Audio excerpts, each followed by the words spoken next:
ስክሪፕት መጻፍ አለበት ወይም ደግሞ ወዝና ለዛ እንዲኖረው ቀረብ እንዲል ቅድም እንዳሉት ፍሬንድሊ እንዲሆን ማድረጉ በራሱ የተለየ ኮሚትመንትና ጊዜ ይጠይቃል።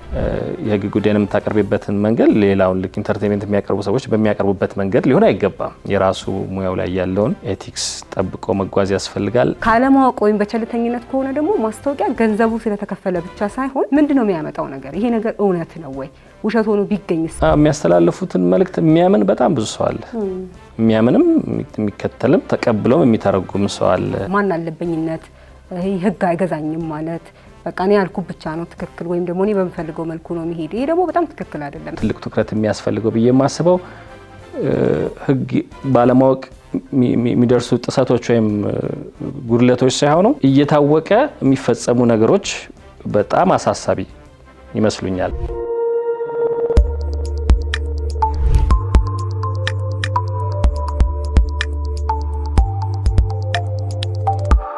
ሰላም ጤና ይስጥልን። የተወደዳችሁ የፕሮግራማችን ተከታታዮች ፍትህ ለሀገሬ የተሰኘው ሳምንታዊ ፕሮግራማችን እንሆ ጀምሯል። አዘጋጅቼ የማቀርብላችሁ እኔ ሊያ ተረፈ ነኝ።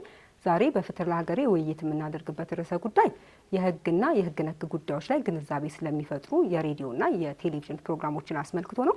በዚህ ርዕሰ ጉዳይ ላይ ውይይት ለማድረግ እንደተለመደው አንድ የህግ ባለሙያ እንግዳ አድርጌ ጋብዤላችኋለሁ። የዛሬው እንግዳዬ አቶ ሰለሞን ጓንጉል ይባላሉ። አቶ ሰለሞን ጓንጉል አረ በህግና የኔ መንገድ የሚባሉ የሬዲዮ ፕሮግራሞችን በመስራት ይታወቃሉ። እነዚህ የሬዲዮ ፕሮግራሞች በህግና በህግ ጉዳዮች ላይ ግንዛቤ የሚፈጥሩና ላለፉት 15 ዓመታት በእነዚህ ጉዳዮች ላይ ሲሰሩ ቆይተዋል። ከዛም በተጨማሪ እንግዳዬ ጠበቃና የህግ አማካሪና የፕሮግራም አዘጋጅና አቅራቢ ከመሆናቸውም ጎን ለጎን እንዲሁ የማስታወቂያ ባለሙያም ናቸው። በሬዲዮና በቴሌቪዥን የማስታወቂያ ስራዎችን በመስራት ይታወቃሉ።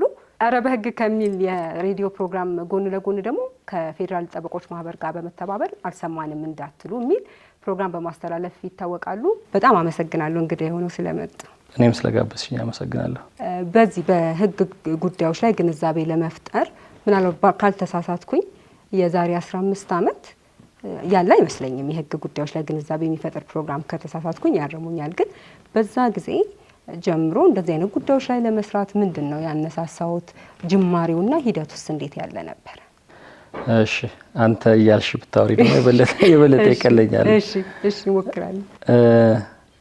የተማርኩት ህግ ስለሆነ ሰው ደግሞ የሚያውቀውን ነገር ቢያወራ የተሻለ ይሆናል የሚል አስተሳሰብም ስላለኝ እምነትም ስላለኝ ከዛን የተነሳሁት። ግን የህግ ፕሮግራም እንደነበር አውቃለሁኝ። ኢትዮጵያ ሬዲዮ ላይ ይመስለኛል ፕሮግራም ነበር፣ ግን በስፋት ነበር ወይ አይመስለኝም። ከኢትዮጵያ ሬዲዮ ውጭ አላስታውስም። የፍርድ ቤት ዘገባዎችም ይኖራሉ፣ ግን እንደዚሁ በተመሳሳይ በስፋት ነበር ወይ አላስታውስም። እሱም ቢሆን በአግባቡ ቢሰራ ጥሩ ነው ብዬ አሰብኩኝ።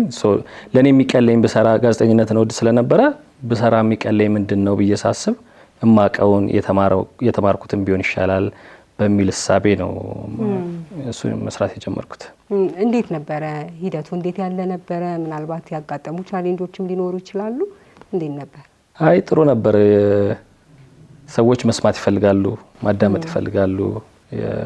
የፍርድ ቤት ጉዳዮች ደግሞ በጥሩ መንገድ ቀለል ብለው ከቀረቡ አድማጮች መከታተል ማወቅ የሚፈልጓቸው ነገሮች ያሉባቸው ከእለት ተእለት ህይወትም ጋር የሚገናኙ ብዙ ጉዳዮች ያሉባቸው ነገሮች ስለሆኑ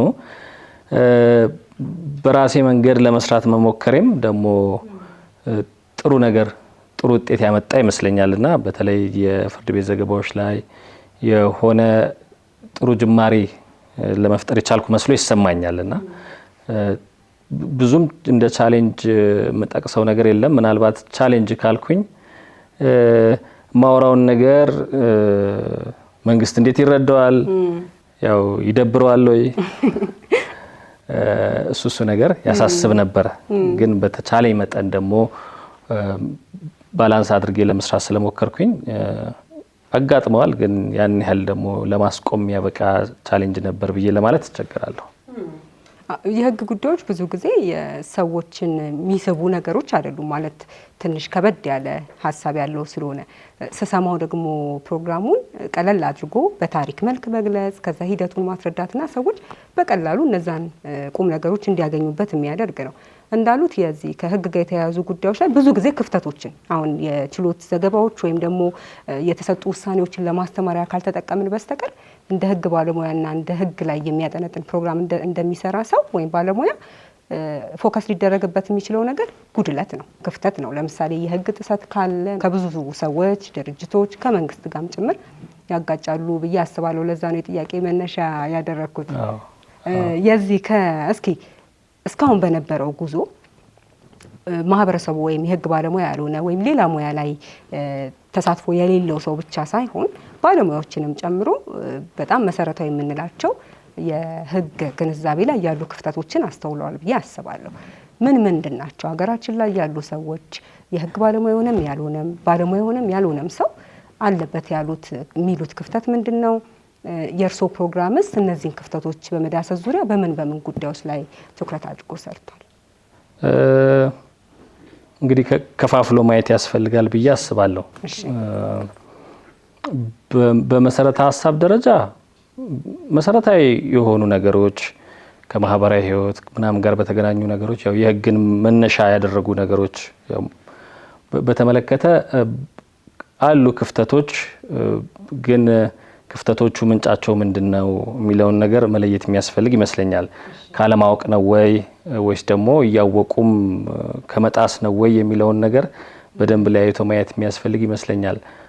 ለምሳሌ ከጎጂ ባህል ጋር በተገናኘ ብለሽ ዝም ብለሽ እንደው ብታዩ ዛሬም ያለ እድሜ ጋብቻ አለ፣ በጣም በሰፊው በሚያስደነግጥ ሁኔታ። ለምሳሌ ዛሬ ከ2 ዓመት በፊት ነው 2013 ላይ የአንድ ዳሰሳ ጥናት የኢትዮጵያ ህግ ባለሙያ ሴቶች ማህበር አሰርቶ ነበርና ከጎጂ ልማዳዊ ድርጊቶች ጋር በተገናኘ በጋምቤላ ላይ ነው የተሰራው። እሱን ስታይ አሁን በጥሎሽ ምክንያት እዛ አካባቢ በጣም ጥሎሽ ትልቅ ነገር ነው። ጥሎሽ አለመጣል ድብደባም ሊያስከትል ይችላል እንደየማህበረሰቡ ተለይቶ እዛ ላይና እዛ ላይ የሚከናወኑትን ነገሮች ስታስቢ በዚህ ጊዜ ብለሽ የምትጠይቂባቸው ብዙ ነገሮች በየሀገራችን በተለያዩ ቦታዎች ሊኖሩ ይችላሉና እነሱ ሪሊ የህግ ክፍተት ነው ወይ አለማወቅ ነው ወይ ሳይታወቅ ቀርቶ ነው ወይስ ባህሉ አሸንፎ ነው የሚለው ነገር ራሱን የቻለ ሌላ ጥያቄ የሚያሻ መልስ የሚያሻ ጉዳይ ነው። ግን በሰላም ማህበረሰቡ እንዲኖር የሚያስችል የህግም ድጋፍ ያለው ግንዛቤ በደንብ አለ ብዬ አስባለሁ። አሁን እንዳልኩሽ ወጣ ያሉ ነገሮች እንደተጠበቁ ነው። የነሱም ምክንያት መለየት አለበት እንዳልኩሽ ያለማወቅ ነው ወይስ ህጉን ኢንፎርስ አለማድረግ ነው የሚለው ነገር እንደተጠበቀ ነው። እኔ እንዲያውም አሁን ላይ ሳስበው በጣም እያሳሰበኝ ወይም ደግሞ ትልቅ ትኩረት የሚያስፈልገው ብዬ የማስበው ህግ ባለማወቅ የሚደርሱ ጥሰቶች ወይም ጉድለቶች ሳይሆኑ እየታወቀ የሚፈጸሙ ነገሮች በጣም አሳሳቢ ይመስሉኛል። በክፍተት ደረጃ ግን ካየሹ ሁላችንም ጋር ነው። አሁን እኛም ሙያ ጋር ብታይ ያው የስፔሻላይዜሽን ችግር ስላለ የሆነ ቦታ ላይ አተኩረን ከሰራን ያኛውን ነገር እንተዋለን ማለት ነው። ስለዚህ በሌላ አነጋገር በዚህኛው ሴክተር ላይ ደግሞ ባለው የህግ ጉዳይ ላይ ግንዛቤ የለንም ወይንም ደግሞ ሊጎርለን ይችላል። አንዳንዴም ልክ እንደ ተራውም ሰው ሊጎርልሽ ይችላል። ከመማር ካለመማር ብቻም ሳይሆን አሁን ደግሞ በጣም የሚወጡ ህጎች በየጊዜው እየተደራረበ ዶፍ በአሁን ያለው ነገርና ላያችን ላይ ነው እየዘነበ ያለው። እንደው ያስፈልጋል አንዳንዴ ከህዝቡ እኩል የምትሰሚው አለ እንደዚህ አይነት ህግ አለ እንዴ ብለሽ የምትጠይቂው ነገርና ኢን ጀነራል በጣም በየሙያውም ሰፊ ክፍተት እንዳለ ነው የሚሰማኝ በየፕሮፌሽኑ። እኛም ጋር ቅድም እንደጠቀስኩሽ ህክምናም ጋር ብትጂ የህክምና ባለሙያው ምን ያህል ከሙያው ጋር የተገናኙ ነገሮችን ያውቃልን ብቻም ሳይሆን ኢንፎርስ ያደርጋል ብለሽ እንትን ብታይ ሰፊ ክፍተት የሚገኝ ይመስለኛል። እሱ ነው ለኔ የሚታየኝ። ብዙ ነገሮች አሉ።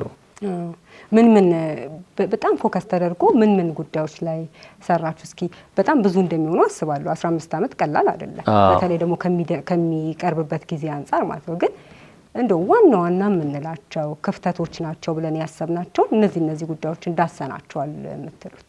ምናልባት ማተኮር የምፈልገው ብዙ ጊዜ ከላይፋችን ከህይወታችን ጋር በጣም የተገናኙ የህግ ጉዳዮችን ከእለት ተእለት ህይወታችን ጋር የተገናኙ የህግ ጉዳዮችን ላይ ነው። በተለይ አሁን በቅርብ ጊዜ ደግሞ እንግዲህ ሳላስበው በስራዬ አጋጣሚ አንድ የህክምና ኬዝ ይዤ ስለነበረ ከሱም ጋር በተገናኘ ይመስለኛል ህክምናና ህግን ደግሞ በተወሰነ ደረጃ ለማያያዝ ክፍተትም ስላየሁ ክፍተት ስልሽ ባለሙያዎችም አንፃር ክፍተትም ስላየሁኝ ማለት ነውና እነሱን ለማተኮር ሞክሬያለሁ። ግን ሁል ጊዜም ማስበው መሰረታዊ ሆነው ግን ከየዕለት ተዕለት ህይወታችን ጋር የሚገናኙ ጉዳዮች ላይ ነው ማተኮር ማደርገው። ይሄን ስትይ የሰበር ውሳኔዎች ሊሆኑ ይችላሉ። በጣም ረጅም ጊዜ እሱን ሰራው። ኦልሞስት አይ ቲንክ በዚህ ደረጃ የሰራ ሌላ ሰው ይኖራል ወይ ብዬብል እንደ ጉራ እንዳይቆጠር እንጂ ረጅም ጊዜ እሱን ሰራው። እነሱን በደንብ ፕሮሞት በማድረግ ላይ አተኩር ያለው ምክንያቱም እንትን ናቸው አይደል እንደ ህግ የሚቆጠሩ ባይንዲንግ ናቸው ተብሎ ይታሰባል። ግን አክሰሰብል ደግሞ አይደሉም በጣም በሚያስገርም ሁኔታ። እነሱን አክሰሰብል ለማድረግ ብዙ ፕሮግራሞችን ሰርቻለሁ ብዬ አስባለሁ። በሬዲዮ ፕሮግራሞች በሙሉ አንድ ፓርት ተወስዶ ኬዝ እየቀረበ ከዛ በኋላ የተሰጠው የህግ ትርጉም ይሄ ነው።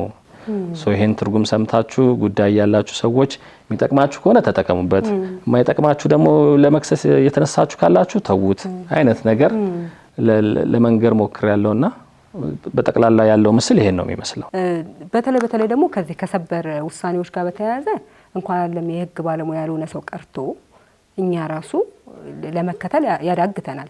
አዲስ የተወሰኑ የሰበር ውሳኔዎችን ብቻ ሳይሆን ከዚህ ቀደም የነበሩትንም አክሰሰብል ካለመሆናቸው ጋር ተያይዞ በጣም ብዙ ክፍተቶች አሉ በህግ ባለሙያዎች ራሱ። ግን የሚቀርብበትን የተወሰኑትን ፕሮግራሞች የማዳመጥ እድሉን አግኝቼ ነበርና የሚቀርብበት ራሱ ይዘት ሰዎች እንዲሰሙት በታሪክ መልኩ መሆኑ በጣም ደስ የሚል ነው። ቅድም እንዳልኩት የህግ ጉዳዮች ብዙ ጊዜ ሩቅ ይመስላሉ ከሌላው ማህበረሰብና እሱን ቅርብ አድርጎ ከመግለጽ ጋር በተያያዘ፣ ሁለተኛ ደግሞ የሚያስተላልፈው መልእክት ምንድነው፣ ሰዎች መማር ያለባቸው ምንድነው የሚለውን ዋናውን ነጥብ ከመናገር ጎን ለጎን ይሄንን ውሳኔም ደግሞ በማንበብ ዝርዝሩን እንዲረዱት ጋብዞ ማለፉም አንድ በጣም አፕሪሺየት የሚደረግና በተለይ ደግሞ ቅድም እንደተባለው ነው የሰበር ውሳኔዎችን በዚህ ልክና በዚህ ብዛት ዘርዝሮ ማቅረብ በጣም ትልቅ ኮንትሪቢዩሽን ነው። የህግ ባለሙያ ያልሆነ ሰው የህግ ግንዛቤ እንዲኖረው ብቻ አይደለም ለህግ ማህበረሰቡና ለፍትህ ስርዓቱ በጠቅላላ ራሱ። ምክንያቱም ህግ የሚያውቅ ዜጋ ሲኖር ህግን ይከተላል፣ ስርዓት ይሰፍናል፣ ሰላም ይሰፍናል አይደል? አንዱ ደግሞ ህግን አለማወቅ ስለሆነ ማለት ነው። ቅድም እንደተባለው እኔም ሼር የማደርገው ነገር አብዛኛው ሀገራችን ላይ ያሉ ጥናት የሚፈልግ ቢሆንም አብዛኛው ሀገራችን ላይ ያሉ የህግ ጥሰቶች ህግን ካለማወቅ የሚመነጩ ሳይሆኑ ከድፍረት ጋር ከማናለበኝነት ጋር ወይም ደግሞ ከህጉ ይልቅ እኔ ያስኩት ባህል እኔ ያልኩት አሰራር ወይም ደግሞ አሁን ያለው የፖለቲካ ሁኔታ ነው የሚሻለው አይነት ብሎ ለዛ ሚዛን የደፋበት ሆኖ ከሆነ ካልሆነ በስተቀር በማህበረሰቡ በመንግስትም በጣም በብዙ ባለሙያዎች የምናየው እሱን መሆኑን እኔ የምጋራው ነው። ፕሮግራሞች ሲሰሩ ቅድም እንግዲህ ሁሉም ሰው የየራሱ ኢንተረስት ይኖረዋል። እርሶም ደግሞ ምን ነገሮች ናቸው ፎከስ ላደረገባቸው የሚገቡ የሚለውን እንግዲህ ፕራክቲስ እያደረጉበት ካሉ የስራው ሁኔታ አንጻር ወይም ከንባቦት ወይም ካለ ኤክስፒሪየንስ ሊነሳ ይችላል። ግን ብዙ ጊዜ የህግ ጉዳይ ላይ ፕሮግራም ሲሰሩ የህግ ርዕሶች የሚመረጡት እንዴት ነው? ከዛ ከተመረጡ በኋላ ደግሞ በእርግጥም እነዚህን ፕሮግራሞች ማቅረቤ ይሄ ጥቅም አለው ብለው ኢምፓክቱን ወይም ደግሞ ያሳደረውን ተጽዕኖ ያዩበት ነገር ካለ ቢያካሩ። እንግዲህ የመጀመሪያውን ሀሳብሽን በደንብ ነው የምገዛው። በተለይ ዛሬ ላይ በጣም እያሳሰበኝ በጣም እያስጨነቀኝ ያለው ነገር ህግን የማያውቁ ሰዎች ሳይሆኑ ህግን የሚያውቁ ማወቅም ብቻም ሳይሆን እንዲያስፈጽሙ የሚጠበቅባቸው ሰዎች ናቸው በአደባባይ ለመጣስ ትንሽ እንኳን ራሳቸውን ያዝ ለማድረግ የማይቸገሩ ሰዎችን እያየን ነው በጣም በሚያስደነግጥ ሁኔታ። እሱ በጣም ያሳስበኛል። ባህል እንዳይለምድብን ተያይዘን እንዳንሄድ እኛም ራሳችንን ከሆነ ጊዜ በኋላ እዛ ውስጥ እንዳናገኘው በጣም እሰጋለሁ። ከልቤ ነው በቃ ሁሌ የሚያስጨንቀኝ ነገር ነው። አይ ቲንክ ሌላው ማህበረሰብማ ያን ያህል ድፍረቱም ምንም ያለው አይመስለኝም። አሁን ህግን የማያውቁ ሰዎች ሳይሆን የሚያውቁ ሰዎች ናቸው በደንብ እየጣሱ ያሉት፣ ሊያውም ደግሞ በግልጽና በአደባባይ። ይሄ ነገር መጥፎ አርአያነትን አስከትሎ ከባድ ተጽዕኖ እንዳያመጣ ሰጋለሁ። በህግ ካልተመራን የትም አንደርስም፣ የትኛውም ነገር ማለት ነው።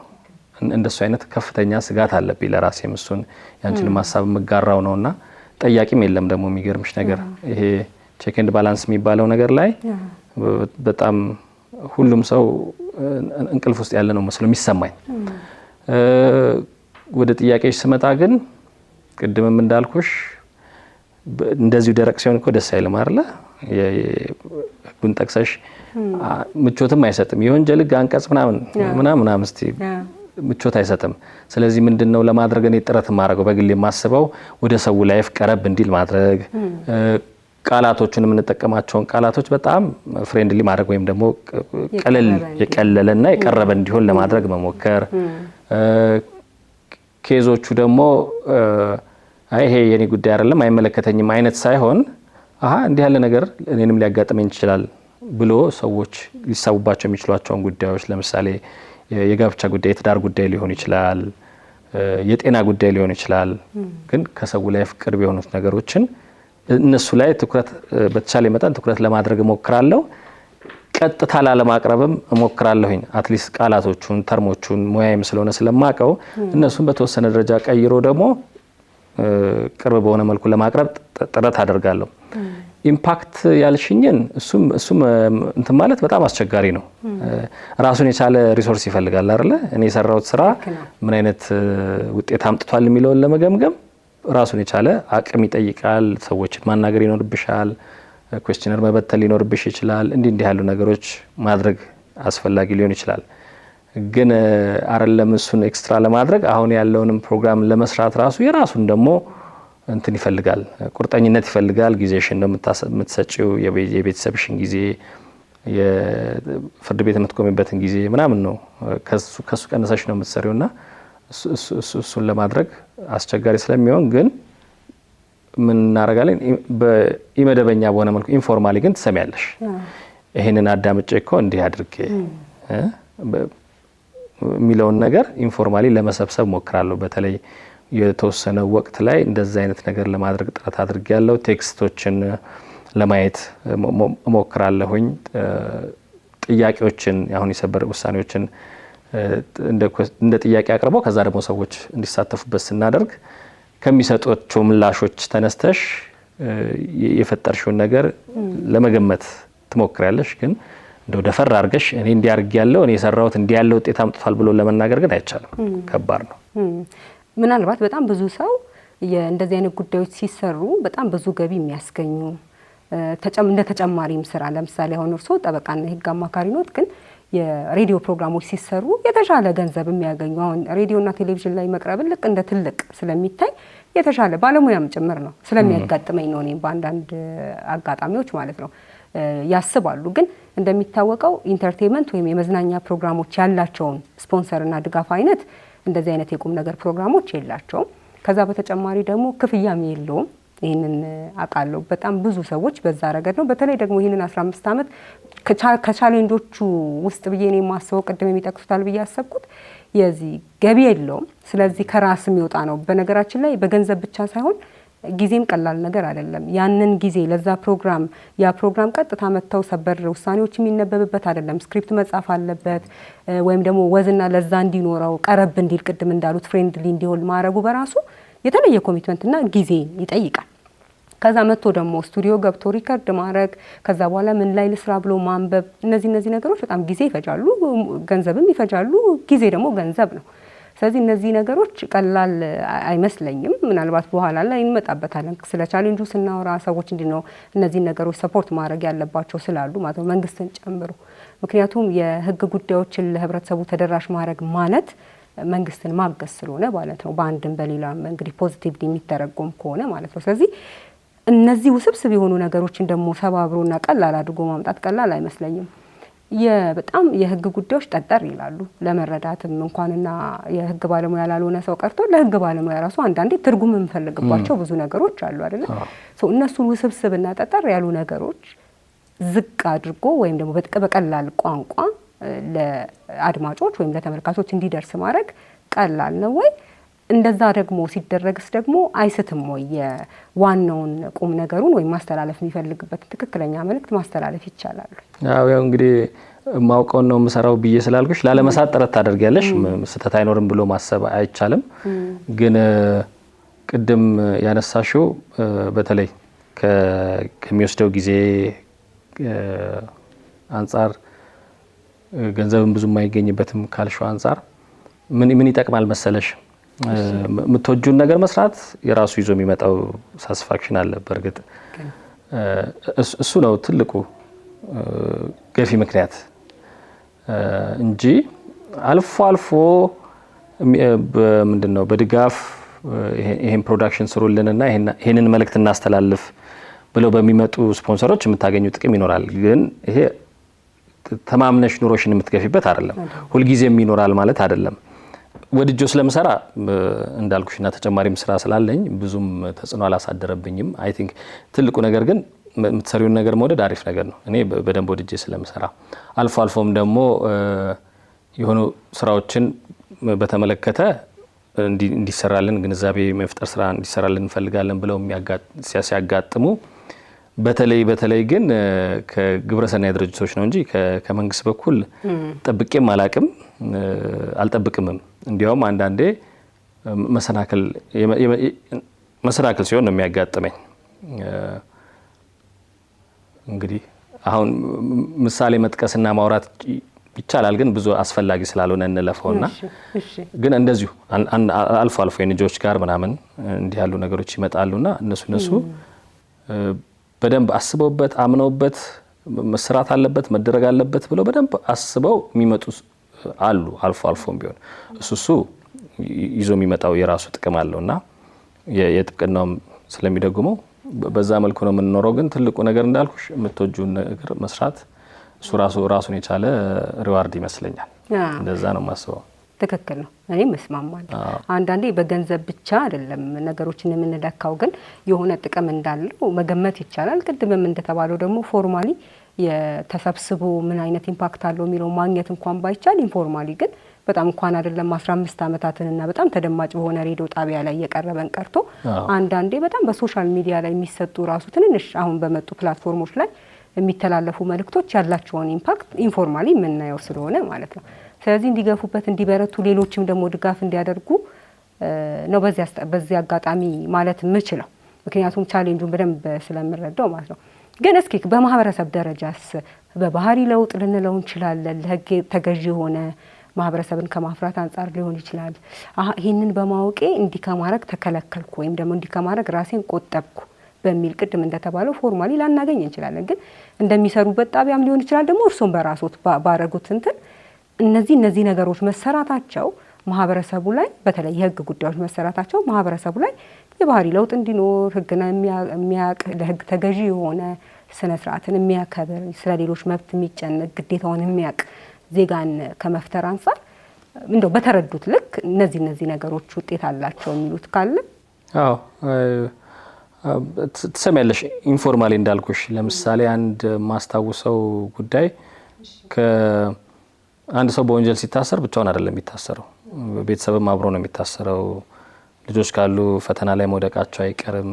እንዲህ ያሉ ነገሮች ያጋጥማሉ እና ግን አንዳንዴ ምንድነው በደል ሊሆን ይችላል፣ ስሜታዊነት ገፍቶሽ ሊሆን ይችላል፣ ወደ ወንጀል ልትገቢ የምትችይበት አጋጣሚ ይፈጠራልና ለኔ እንኳን በቀጥታ አይደለም የተነገረኝ፣ ግን ፕሮግራሙን ኤዲተር የነበረ ሰው አንድ ሰው ደውሎ ሊያውም በስቱዲዮ ስልክ ነውና ደውሎ እኔ ስሰራ የነበረው ምንድነው ለረጅም ዓመት ታስሮ የነበረ ሰው ከዛ በኋላ በመሃል የውጭ ስቶሪ ነው አክቹአሊ ስሰራ የነበረው፣ ግን በሰውየው መታሰር ቤተሰቡ የገጠመውን ቻሌንጅ ምናምን አይነት ነገር ነው ተያይዞ ሲነሳ የነበረውና በሆነ ጉዳይ እንደው ሰይጣንም ገፍቶኝ የሆነ ነገር ላረግ ነበር፣ ግን ይሄን ሰምቼ ራሴን ማቀብ ቻልኩ ብሎ ነገረኝ ብሎ ያለኝ ሰው አለ።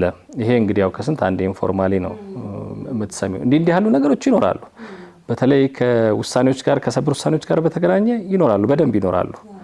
ግን እንዳልኩሽ ደምድመሽ ወይም በፐርሰንት አስቀምጠሽ ይሄ ነው ውጤቱ በዚህ ያህል ደረጃ ስኬታማ ነው ምናምን ብለሽ ለመንገር አትችይም። እሱ ያዳግትሻል።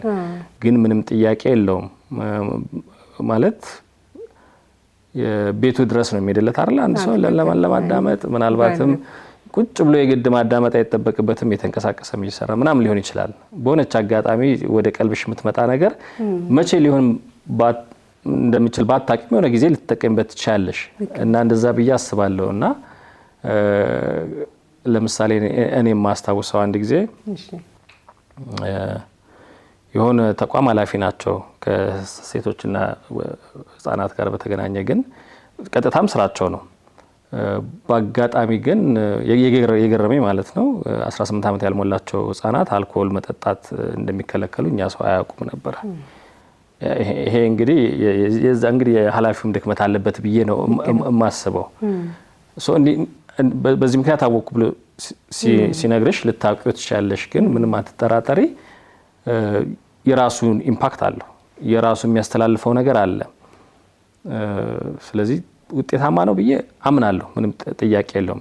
የመጠኑን ጉዳይ ነው እርግጠኛ ሆነሽ መንገር ማትችው፣ እንደዛ ነው የሚሰማኝ። ልክ ነው። ከሱም በተጨማሪ ደግሞ እኔንም ጨምሮ እኔ በጣም ለብዙዎችም አርአያ የሚሆኑ ሰው ነው። ቅድምም ብያለሁ፣ በጣም ላመሰግን እፈልጋለሁ። እዚህ ሙያ ላይ እንዳለም ሰው ማለትም እንደ ህግ ባለሙያና እንደ አንድ ደግሞ የሀገሪቷ ዜጋ የሀገሪቷን ህግ ለማሳወቅ እያደረጉ ያለውን ጥረት ማለት ነው። ከዛ በተጨማሪ ደግሞ አንዳንዴ ሰዎች ያንን ተሰምተው መማራቸው ብቻ ሳይሆን ተመሳሳይ ሙያ ላይ ያለ ሰው ልክ እንደ አቶ ሰለሞን ጓንጉን እንደዚህ አይነት ስራ መስራት እችላለሁ ብሎ እኮ መንገድንም መጥረግ እኮ በጣም አንድ ትልቅ ነገር ነው። ስለዚህ በጣም ብዙ ወጣቶች ከዚህ በኋላም ያሉ አሁን ከኛ ጋም ደግሞ እዚሁ ሙያ ላይ ያሉ ሰዎች በጣም ብዙ ትምህርትም የወስዱበት መነሻም ይሆን ምን አድርጌ አሻሽዬ ደግሞ እኔ ለስራው ብሎ እንዲነሳ የሚያደርግ መነሻ የሚሆን ወይም ሮል ሞዴል መሆን አርአያ መሆን ማለት ቀላል ነገር አይመስለኝም። ስለዚህ ለዛም በጣም ልናመሰግኖት እንፈልጋለን። ኢምፓክቱ አንዱ ይሄም ስለሆነ ማለት ነው።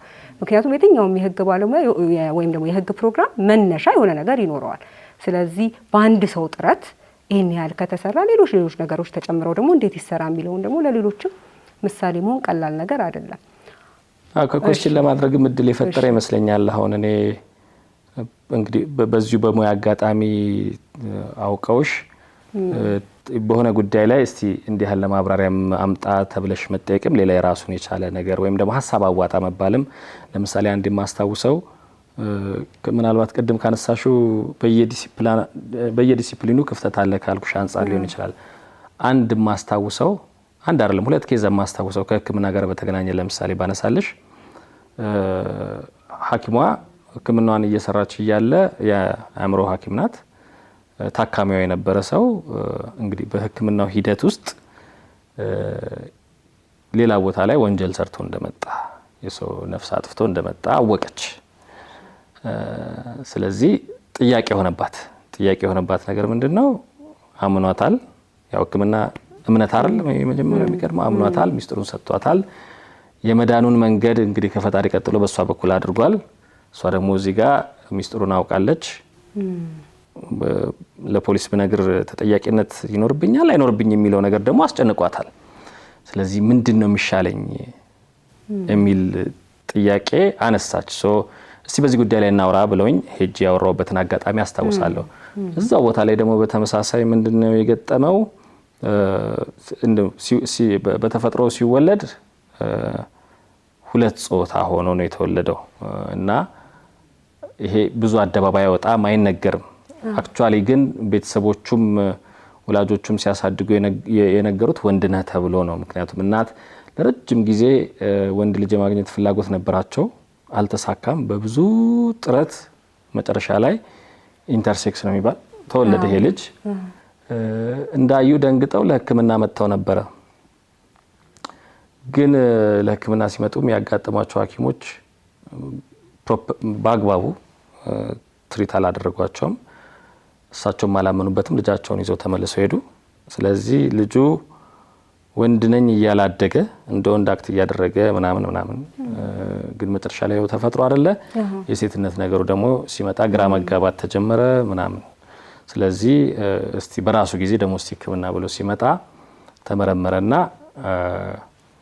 በተፈጥሮ ሴት ነህ ተባለ። አሁን ይሄ ልጅ በእድሜ ዘመኑ የኖረበትን ወንድነት ትቶ አዲስ ማንነት መቀበል ፈተና ሆነበት።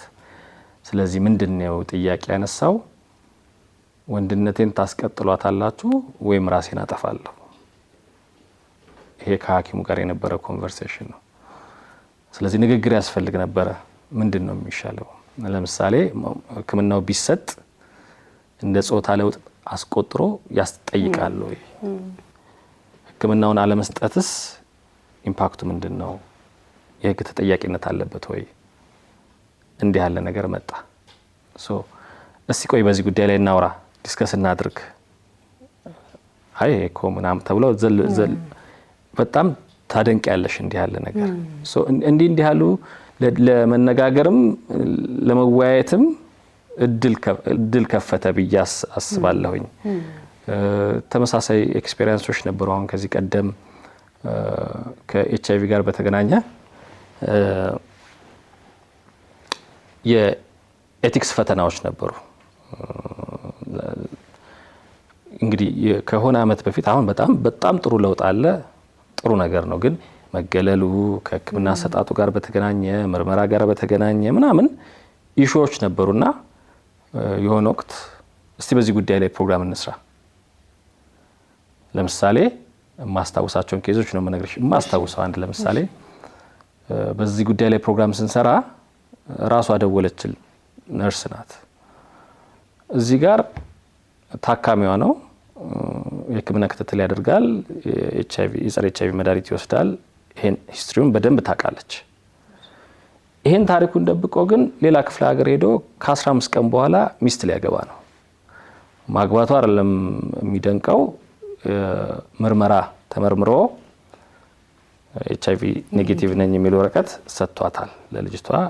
ይሄንን ማምናለች። እዚህ ውስጥ ብዙ ጥሰት አለ። እንግዲህ የኤችአይቪ ሰርቲፊኬት ኢሹ አይደረግም። እስከ ተወሰነ ጊዜ ይሰጥ ነበረ፣ ግን ፖዚቲቭ ኔጌቲቭ ተብሎ አይሰጥም፣ ክልክል ነው። ስለዚህ እቺ ሴትዮ ምን ታድርግ? ቀጥታ ወደ እኔን ያሰሩ የነበሩ ስፖንሰር አድርገው የሚያሰራው የነበረው ጆን ሆፕኪንስ ዩኒቨርሲቲ ነበር። ወደዛ ነው ቀጥታ የደወለችው።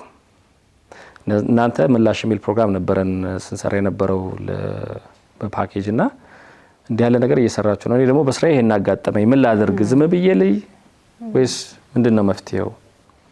መፍትሄ ፍለጋ ተመጣ።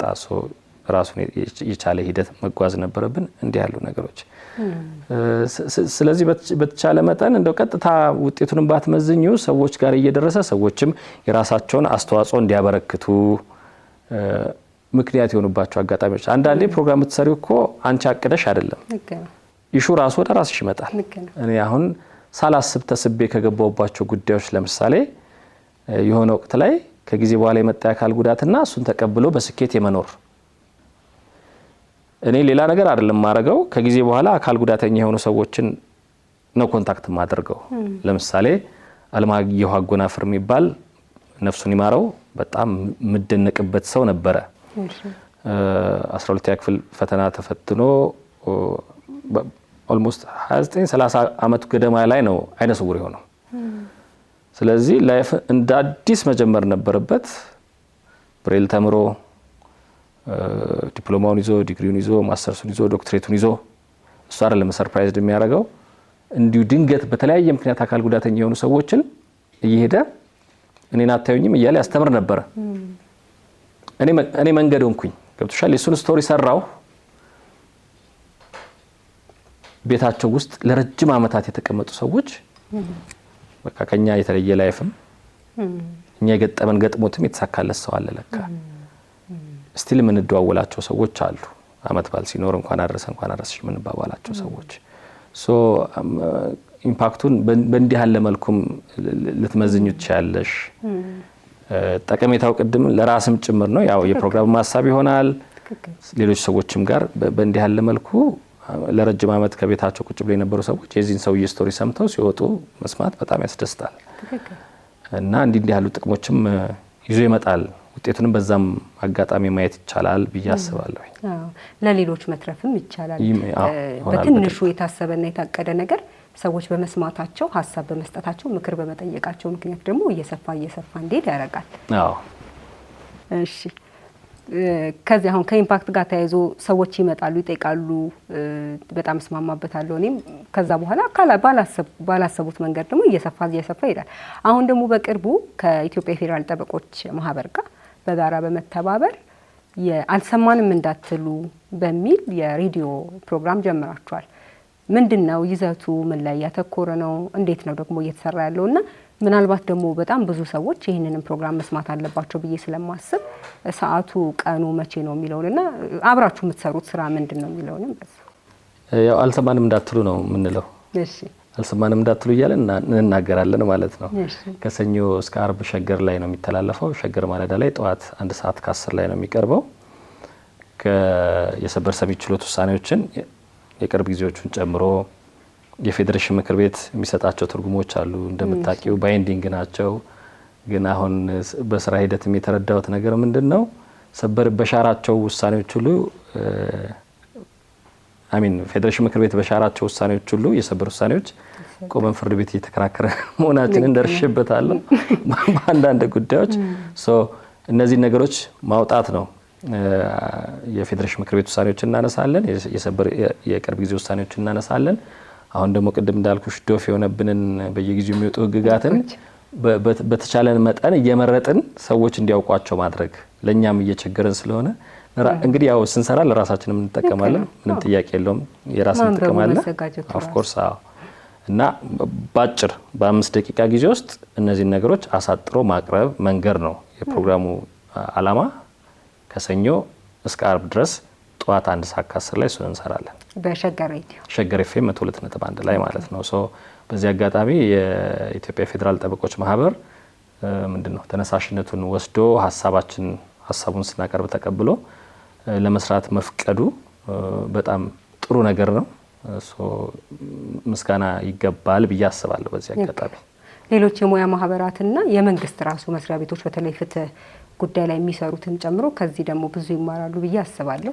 ሌሎች ድጋፎችንም ያው የጋራ ስለሆነ ስራው ቅድም ለመግለጽ እንደሞከርኩት በጣም ብዙ ይሄም ደግሞ አርአያ ሊሆን የሚችል ስራ ነው ብዬ ነው አስባለሁ። ከዚህ አሁን ካነሱት አይቀር ከፌዴራል ጠቅላይ ፍርድ ቤት ሰበር ሰሚ ችሎትና የፌዴሬሽን ምክር ቤት የሚሰጧቸው ውሳኔዎች ጋር በስራ ሂደት አንዳንድ የተምታቱ እርስ በርስ የሚጣረሱ ነገሮች እንደሚያጋጥሙት አሁን በጨረፍታ ስለገለጹልን አያይዘን እሱን እስኪ እናወራበት። የፌዴራል ጠቅላይ ፍርድ ቤት ሰበር ሰሚ ችሎት የሚሰጧቸው ውሳኔዎች ባይንዲንግ ናቸው ወይም አስገዳጅ ናቸው፣ እንደ ህግ ያገለግላሉ። የስር ፍርድ ቤቶችም በእነሱ መገዛት ግዴታ ይኖርባቸዋል። የፌዴሬሽን ምክር ቤት የሚሰጣቸውን ውሳኔዎች በተመሳሳይ በዚህ ጋር እንግዲህ ቅድም ስንገልጽ እንደነበረው የጠቅላይ ፍርድ ቤት ሰበር ሰሚ ችሎት የሚሰጠውን ውሳኔ በማሳወቅ ሂደት ውስጥ ያገኟቸው ወይም ደግሞ መስተካከል አለባቸው የሚሉ ሁለቱ አካላት መናበብ አለባቸው ወይም ደግሞ በተግባር አጋጥሞኛል የሚሉት ችግር ካለ እንግዲህ በዛው መፍትሄውንም ጠቁመን ማለፍ ስለምንችል እሱንም ይገልጹልን። አዎ የፌዴሬሽን ምክር ቤት የሰበር ሰሚ ችሎት ውሳኔዎችንም የመሻር ስልጣን አለው። ባይንዲንግ የሚሆነው እንግዲህ ከተሻረ የፌዴሬሽን ምክር ቤት የሰጠው ውሳኔ ነው ማለት ነው። ግን አሁን ሲጀመር እኔ የፌዴሬሽን ምክር ቤት የሚያጸድቃቸው ውሳኔዎች አክቹአሊ ጉባኤው የሚያቀርብለትን ነው የውሳኔ ሀሳብ ነው የሚያጸድቀውና ህገ መንግስት አጣሪ ጉባኤ የሚያቀርብለትን ነው የሚያጸድቀውና በጣም የደነቀኝ ነገር አክሰሰብል አይደሉም እና ክፍተት ቢፈጠር አይገርምም። በጣም አይገርምም። ምን አጋጥሞኛል መሰለሽ? የሰበር ሰሚ ችሎት የሰጠው ውሳኔ በተለይ ከባልና ሚስት ንብረት ጋር በተገናኘ ባልና ሚስት ንብረትን በተመለከተ የሚያደርጉት ስምምነት በማናቸውም መልኩ በፍርድ ቤት ካልጸደቀ በስተቀር ውጤት አይኖረውም። ይሄ የቤተሰብ ህጉም የሚለው ነው። ያንን መሰረት አድርጎ የተሰጠው ውሳኔ አጋጥሞኛል። ሰበር ላይ አንድ አይደለም አንድ ሁለት ምናምን እስከ መጨረሻው 26 ላይ ሁሉ ሳይቀር ማለት ነው። ግን ይሄ ውሳኔ በፌዴሬሽን ምክር ቤት ተሽሯል። ግራ ቀኙ እስካልተካካዱ ድረስ ውል መኖሩን እስካልተካካዱ ድረስ ፍርድ ቤት ወስደው ባያጸድቁትም ውጤት ይኖረዋል ተብሎ ተወስኗል። ይሄውን ትልቅ ጋፕ ነው። በተመሳሳይ ማነሳው እንደዚሁ ከውክልና ጋር በተገናኘ ተወካዩ በተሰጠው ውክልና መሰረት የወካዩን ንብረት በተመለከተ ያላግባብ ከተጠቀመ ሊሆን ይችላል፣ በእጁ ካደረገ ሊሆን ይችላል። ከእምነት ማጉደል ጋር ተገናኝቶ አደራውን አልተወጣም፣ ኃላፊነቱን አልተወጣም ተብሎ ይጠየቃል የሚል ነገር የተሰጡ ውሳኔዎች አሉ፣ በወንጀል ተጠይቀው ማለት ነው። ግን የፌዴሬሽን ምክር ቤት ደግሞ በተቃራኒው የሰጠው ውሳኔ አለ። ወጪውን ስለ ወካዩ ሆኖ ሲሰራ ያወጣውን ወጪ ካልመለሰለት ተመጣጣኝ የሆነ ነገር መያዝ ይችላል ብሎ የፍትሐብሔር ሕጉን መሰረት አድርጎ ትርጉም ሰጥቷል። እንዲህ ያሉ እንግዲህ አሁን እኔ ጥናት አድርጌ የደረስኩበት አይደለም፣ በስራ አጋጣሚ ድንገት ያጋጠሙኝን እነዚህን ሁለት ጉዳዮች ነው የምነግርሽ። ሌሎች ሊኖሩ ይችላሉ ላይኖሩም ይችላሉ አላቅም። ግን እንዲህ ያለ ምንድነው ልዩነት መፈጠር አልነበረበትም። እንዲህ ያሉ ነገሮች በጣም ያስደነግጣል። ለኔ ያስደንግጦኛል። ለምሳሌ ምክንያቱም እዚህ ጋር አንዱን ዜጋ ፌቨር ታደርጋለች፣ እዚህ ጋር ደግሞ ሌላኛው በተመሳሳይ ጉዳይ ላይ ሁለት የተለያየ ነገር ማለት ነውና በደንብ መናበብ ያለባቸው ፌዴሬሽን ምክር ቤትም ውሳኔዎችን በደንብ አክሰሰብል ማድረግ ያለበት መስሎ ይሰማኛል። አሁን አይ ቲንክ ዌብሳይታቸው ላይ ይወጣል፣ ግን ከዛ ባለፈ መደረግ አለበት ብለን እናስባለን። እንግዲህ ለምን እንደዚህ ተፈጠረ ብዙ ፋክተሮች ሊኖሩ ይችላሉ። ከስራ ጫና ጀምሮ ማለት ነው። ሰበር ያለበትን በርደን የምናቀው ነው። ዳኞቹ ያለባቸውን የፋይል ክምር የምናቀው ነውና እኔ አንዳንዴ እንዲያውም ግራ ይገባኛል። በየትኛው ጊዜ ተርፎ ነው ሪፈር ለማድረግስ ኤክስትራ ሄዶ ፌዴሬሽን ምክር ቤት ምን ወስኗል በዚህ ጉዳይ ላይ ያለው አቋም ምንድነው ብሎ ለማሰብስ በቂ ጊዜ ይኖራል ወይ የሚለው ነገር እንደው ድምድም አድርገሽ እዚህ ጋር ነው ጥፋቱ ብለሽ ለመናገር ወይም እዚህ ጋር ክፍተት አለ ብለሽ ለመናገር የሚያስችል አይደለም። ስለዚህ በደንብ ታይቶ የቱ ጋር ነው ክፍተቱ የሚለው ነገር ታይቶ ሊሰራበት ይገባል። አለመሰራቱ ግን ጉዳት እያመጣ ነው፣ ምን ጥያቄ የለውም። እንዲህ ያሉ ነገሮች ያጋጥማሉ። እኛም በአጋጣሚ ስናቀው እኔ አሁን በአጋጣሚ ሳቀው አድሬስ ለማድረግ ሞክራለሁ። ግን ይሄ ቋሚ መፍትሄ አይሆንም። ምክንያቱም በፍትህ ጉዳይ ላይ ስለሆነ ፍትህን ስለሆነ ዋጋ እያስከፈልሻለሽ ማለት ነው። እንደሱ አይነት ነገር አጋጥሞኛል የሚለው ለማንሳት ነው። ሁለት ነገር ነው ችግሩ። አንደኛ ከተገማችነት አንፃር ሁለት እርስ በርስ የሚጣረሱ ውሳኔዎች መኖራቸው በራሱ የትኛው ነው ትክክል? አንድ ሰው እንደ ህግ ባለሙያ የህግ ባለሙያ ስላልሆነ ሰው ብቻ ሳይሆን ተገማች መሆኑን የሰበር ሰሚ ውሳኔዎች የሚያስፈልጉበት ዋና ምክንያት ወጥና ተመሳሳይ የሆነ የህግ ትርጉም እንዲኖር ማድረግ ነው። ያ ደግሞ ተገማችነት እንዲኖር ያደርጋል። አንደኛ። ሁለተኛ ደግሞ ስለ አክሰሲቢሊቲ አሁን ሲያወሩ ነበር። ተደራሽ ማድረግም የጠቅላይ ፍርድ ቤቱ የሚሰጠውን ውሳኔ ሰበር ሰሚ ችሎቱም ሆነ ፌዴሬሽን ምክር ቤት ተደራሽ የሚደረግ ከሆነ ሰዎች ሪፈር እንዲያደርጉ ስለሚገደዱ ለምን ከህግ ውጪ ተሰራ ብለን ልንጠይቅ እንችላለን። ህጉ ባልወጣበት ማን ነው ውሳኔው ባልወጣበትና ተደራሽ ባልተደረገበት ሁኔታ ግን ተወቃሽ ልናደርግ የምንችለው ማንንም አካል አይኖርም። ግን በዚህ መሀል ግን የሚጎዳው ደግሞ ማህበረሰቡና ፍትህ ፈልጎ የሚሄደው ወደ ፍርድ ቤትም ወደዛም የሚሄደው የህብረተሰብ ክፍል ነው። እዚህ ጋር ምናልባት ስላነሱት ብቻ የፌዴራል ጠቅላይ ፍርድ ቤት ሰበር ሰሚ ችሎት ላይ እኔም በተግባር ፍርድ ቤት ሲሄድ ማየው በጣም ትልቁና የመጨረሻው የውሳኔ መስጠት ስልጣን ያለው አካል ነው በሀገራችን። ግን የሚሰጠውን ሰርቪስ አገልግሎቱን ስንመለከት ግን ቀን ሙሉ ችሎት በማስተናገድ 50 እና 60 መዝገብ እያዩ የሚውሉ የሰበር ሰሚ ችሎት ዳኞች እያሉ በምን ጊዜ ነው ሪፈር ተደርጎ ረጅም ትንታኔ ተሰጥቶ ለሌላው ለስር ፍርድ ቤትም መሰረት ሊሆን የሚችል ውሳኔ የሚሰጠው? እሱ የኔም ጥያቄ ነው። ከባለሙያ እጥረት ጋር ተያይዞ ምናልባት ከፍርድ ቤቱ ጋር ያለ የፍርድ ቤቱ አሳይመንት ይሆናል። እኛ እንደ ህግ ባለሙያ ግን በጣም ትልቅ በተለይ ለፍትህ ስርዓቱና ከዚህ ከሚሰጡ ፍርዶች ጥራት ጋር በተያያዘ በጣም እንደ ትልቅ ችግር የምናነሳው ነው። ላይ ፍርድ ቤት ላይ ብቻ ሳይሆን ታችም የምናየው ነው። ግን በተለይ ደግሞ ከላይ ሲስተካከል ሁሉም እየተስተካከለ ስለሚሄድ ትኩረት የሚሻው መሆኑን ኢንፋሲስ ለመስጠት ነው። ከዚህ የማስታወቂያ ባለሙያ ወይም ደግሞ ማስታወቂያ ስራዎችን ይሰራሉ በሚል ቅድም መነሻ ላይ ሳስተዋውቅ ነበርና ከመጡ አይቀር እድሉን ለመጠቀም ከዚህ ከማስታወቂያ ስራዎች ጋር በተያያዘ አሁን በቅርብ ብቻ ሳይሆን ከዚህ ቀደም በጣም ብዙ በርካታ ችግሮችን እንመለከታለንና የማስታወቂያ ስራ የሚሰሩ ድርጅቶች ልንላቸው እንችላለን፣ ግለሰቦች፣ እንዲሁም ደግሞ ያንን ማስታወቂያ የሚያስተላልፉ ሚዲያዎች ያለባቸው የህግ ተጠያቂነት ምንድነው? ሊያደርጉ ይገባል የሚሏቸው ጥንቃቄዎች እንዴት ያሉ ናቸው? ምናልባት በተግባር ያጋጠሙትንም በመግለጽ ላይ ያስረዱን ይችላሉ። ግን እንደው እግረ መንገዳችንን ይሄንን እናስተላልፈን ብናልፍ ብዬ ነው። አዎ የሚዲያ አዋጁ የማስታወቂያ ስራ አዋጁ ግልጽ ነው ማለት የምታስተዋውቂው ነገር በምታስተዋውቂው መልኩ ትክክል ስለመሆኑ የማረጋገጥ ኃላፊነት አለብሽ። ምክንያቱም አንቺ የምትናገሪውን ነገር ሰምቶ ነው ሰው ወደ ግብይት የሚሄደው። ግን ማለት ይደንቀኛል ማለት ታስታውሽ እንደሆነ አላቅም የዛሬ 10 ዓመት ገደማ ይሆናል ይመስለኛል የዓለም ዋንጫ ጋር በተገናኘ አንድ ደቡብ አፍሪካ ልካቸዋለሁ ብሎ ማስታወቂያ አሰርቶ ተጎዳን ያሉ ሰዎች በእርግጥም እኔም የማናገር ምድሉ ነበረኝ እነዛን ሰዎች ተጎጂዎቹ ኦልሞስት 1200 ገደማ ይሆናሉ መሰለኝ። ውጭ ሀገር ትሄዳላችሁ ደቡብ አፍሪካ ትሄዳላችሁ ለዓለም ዋንጫ ያው ይታወቃል አላማው ለምን እንደሚሄዱ ይታወቃል። ግን ዝግጅቱ ከቨር ተደርጎ ማስታወቂያ ተሰርቶ ገንዘባቸውን አዋጣው ግን ሳይሄዱ ቀሩ። ሳይሄዱ ከቀሩት መካከል እኔ ማስተዋውሰው ከአረብ ሀገር መጣ የሰራችበትን ገንዘብ በሙሉ ከፍላ አረብ አይደለም ገንዘቤን የበላኝ የለፋውበትን ሀገሬ ላይ ነው የተበላውት በመንግስት ሬዲዮ ቴሌቪዥን ጣቢያ በግል ሬዲዮ ቴሌቪዥን ጣቢያ የተነገረ ማስታወቂያ አምኜ ገንዘቤን አውጥቼ ቀለጥኩኝ ራሱን ያጠፋም ሰው አስተዋውሳለሁ በኋላ ላይ የተወሰነ ቅጣት ተጥሎባቸዋል እንግዲህ የፈጸሙ የተባሉት ሰዎች ማለት ነው በፍትሐ ብሔር ረገድ እነዛ ሰዎች ገንዘባቸውን አግኝተዋል አይመስለኝም ምክንያቱም ንብረት ለማግኘት ፈተናቸውን ሲያዩ እንደነበር አስተዋውሳለሁ ያ ነገር በተፈጸመበት ሀገር ላይ ከ10 አመት በኋላ ደግሞ ተመሳሳይ ነገር ስትሰማ ያስደነግጥም በጣም እኮ ነው ማለት አንዳንዴ ቅድም ያልነው ነው ይሄ ህግ ካለማወቅ ጋር አይገናኝም ህጉን መጠቀም ያድርጎ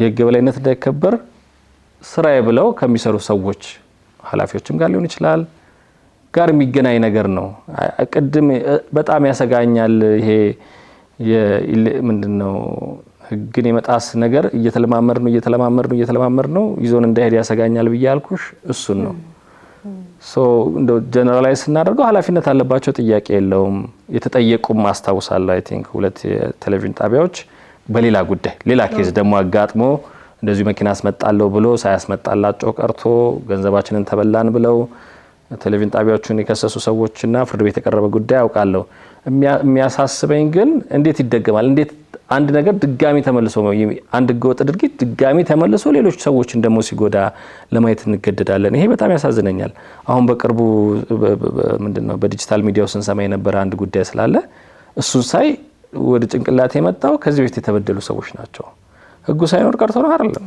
ኃላፊነት አለበት የሚያስተዋውቀው ነገር እውነተኛ ትክክለኛ ስለመሆኑ ማስተዋወቂያ ድርጅቱ ኃላፊነት አለበት በቅርብም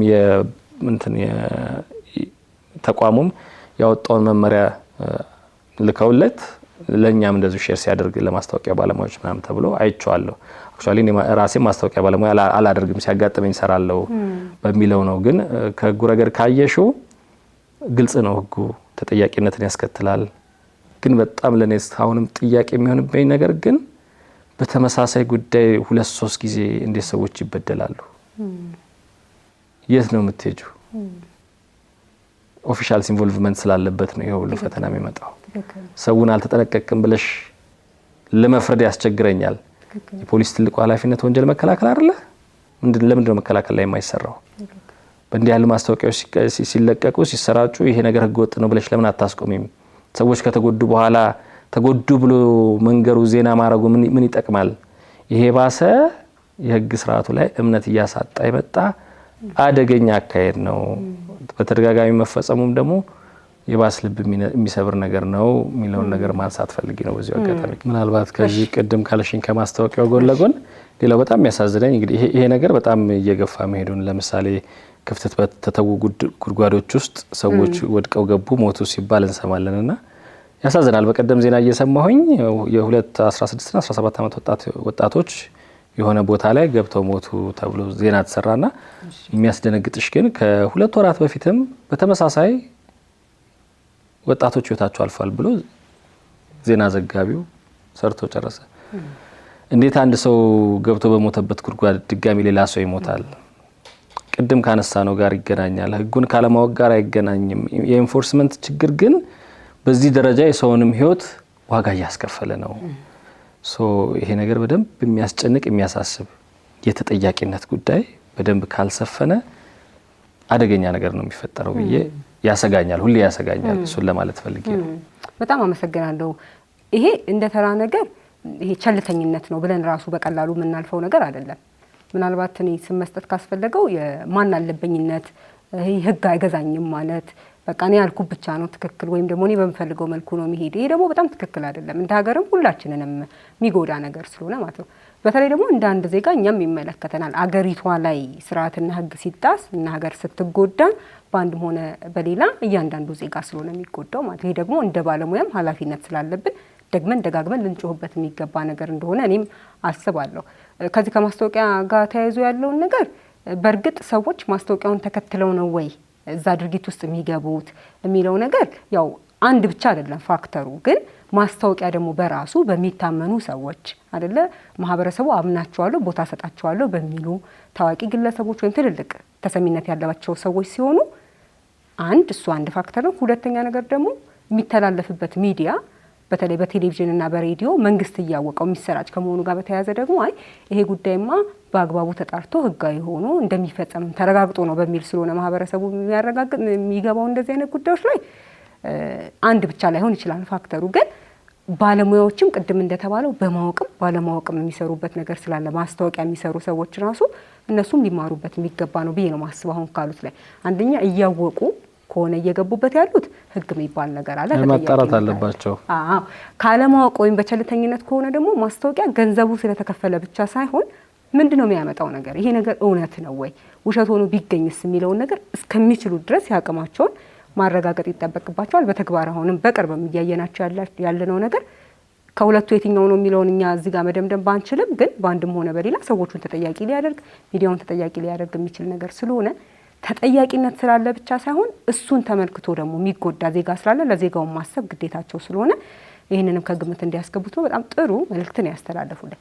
በመጨረሻ ለ15 ዓመታት ያህል የህግ ጉዳዮች ላይ እንደሰራ አንድ የህግ ባለሙያ ምናልባት እንደዚህ አይነት ኃላፊነት የሚወስዱ ወይም ደግሞ እንደዚህ አይነት ተመሳሳይ ስራዎችን መስራት የሚፈልጉ ባለሙያዎች ታናናሾቻችን የህግ ተማሪዎች ወይም ደግሞ ሌላ ሙያ ላይ ያሉ ግን በሙያቸው ላይ የበኩላቸውን ለሀገራቸው በሚዲያው ማበርከት የሚፈልጉ ሰዎች ካለፉበት መንገድ በመነሳት እነዚህ ነገሮች ቢያውቋቸው ጥሩ ነው፣ እነዚህ ነገሮች ላይ መግባት የለባቸው የሚሉትና እንደው ባስተላልፍላቸው ደስ ይለኛል የሚሉት መልእክት ካለ እሱን እንስማና እንጨርስ።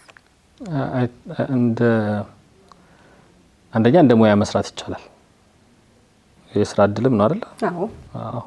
አሁን ላይ ድሮ ከጥቂት ዓመታት በፊት በጣም በፍለጋ ነበር የህግ ባለሙያ ከትምህርት ቤቱ ሳይወጣ ነበር ቅጥር የሚፈጸመው ምናምን። አሁን በተቃራኒው ነው። ያው ሌላው ሙያም ላይ እንደምናየው ብዙ የስራ እድል እየተገኘ አይደለም ብዬ አስባለሁ። እንደ አንድ የስራ ዘርፍም መወሰድ አለበት ብዬ አስባለሁ። ስለዚህ ለምንድነው የህግ ጉዳይ ሪፖርተር ተብሎ ሚዲያዎች የማይቀጥሩት? ህግ ጉዳይ ብቻ ላይክ የኢኮኖሚክስ ጉዳይ እየተባለ የፖለቲካ ተንታኝ እየተባለ እንደሚሰራው ለምንድነው የህግ ጉዳዮችን በተመለከተ አንደኛ ጣቢያዎችንም የማማከር ስራ የሚሰራሉ ጠበቋቸው ማለት ነው አይደለ? አንድ እሱ ነው። ሁለተኛ እንዲህ ያሉ ነገሮችም እንደ ስራ ተይዘው ቀጥታም ህብረተሰብንም ማገልገልም ማስተማርም ሊሆን ይችላል። እንደ አንድ ራሱን የቻለ የስራ ዘርፍም በደንብ መቆጠር አለበት። ችሎም ሊቆም ይችላል ብዬ አስባለሁኝ። ብዙ የለንም አይደል?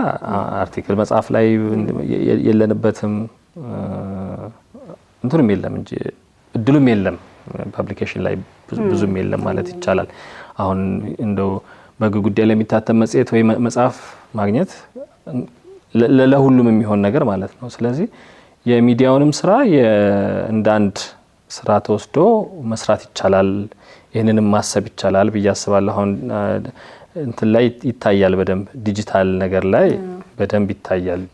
ያው እሱም የራሱ አደገኛነት ማለት በጥንቃቄ ካልተሰራ ኤቲክሱን ካልጠበቀ የራሱ የሚያስከትለው ችግር እንዳለ ሆኖ ማለት ነው።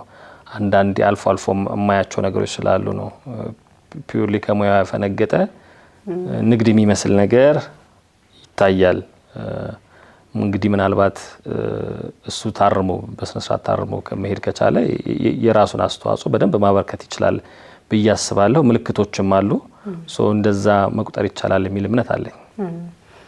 ምን ነገሮች ላይ ለምሳሌ አሁን ቅድም እንደ ቻሌንጅ ሲያነሱት የነበረ ነገር አለ። ምናልባት ግን እነዚህ ነገሮች ላይ ጥንቃቄ ቢያደርጉባቸው የሚሏቸው ነገሮች ካሉ አሁን ነክተውታል። እዚህ ማህበራዊ ሚዲያ ላይ የሚያስተላልፉትን መልእክት የሚያምን በጣም ብዙ ሰው አለ። የሚያምንም የሚከተልም ተቀብሎም የሚተረጉም ሰው አለ። የምንናገረው ነገር የሌላውን ሰው በበጎም ሊቀይር ይችላል፣ መጥፎ ነገርም ይዞ ሊያመጣ ይችላልና በደንብ ጥንቃቄ ማድረግ የሚገባን ይመስለኛል። ምክንያቱም ባለሙያ ተብለሽ ታምነሽ ጊዜውንም ገንዘቡንም ሰጥቶ ሰው ሲያደምጥሽ አቴንሽን ሲሰጥሽ የሚጎዳ ነገር ልታደርግበት ይገባል ብዬ አላምንም። በተቻለ መጠን እንግዲህ ቅድምም እንዳልኩት በጣም ሰፊ ስለሆነ ኮመርሻላይዝ ባናደርገው በጥንቃቄ ብናወራ በጥንቃቄ የምናውቀውን ነገር ሼር ብናደርግ አማራጩ አሁን ጥሩ ስለሆነ የዲጂታል ሚዲያውም ጥሩ እድል ይፈጥራል ብዬ አስባለሁ። ግን የህግ ጉዳይን የምታቀርብበትን መንገድ ሌላውን ልክ ኢንተርቴይንመንት የሚያቀርቡ ሰዎች በሚያቀርቡበት መንገድ ሊሆን አይገባም።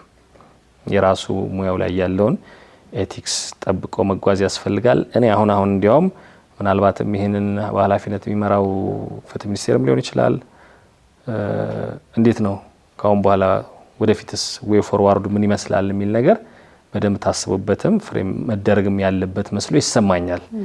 ያለበለዚያ ኮንሲኩዌንሱ ከባድ ሊሆን ስለሚችል ኃላፊነትን መወጣት መሸከም የማይችሉ ሰዎች ከገቡበት ጉዳትም ይዞ ሊመጣ ስለሚችል እንዴትስ መመራት አለበት የሚለው ነገር ሊታሰብበት ይገባል። እስከዛው ግን ያው ሙያችን ነው ብለን የምንሰራ ሰዎች ደግሞ የራሳችንን ጥንቃቄ ማድረግ እንዳለብን ይሰማኛል። በጣም አመሰግናለሁ። በጣም ጥሩ ውይይት ነበር ያደረግነው። እግዚአብሔር ይስጥልኝ። እሺ ተመልካቾቻችን ከአቶ ሰለሞን ጓንጉል ጋር ያደረግነው ውይይት ይሄንን ይመስል ነበር። ሳምንት በሌላ ፕሮግራም ከሌላ እንግዳ ጋር ጠብቃችኋለሁ። እስከዛው ሰላም።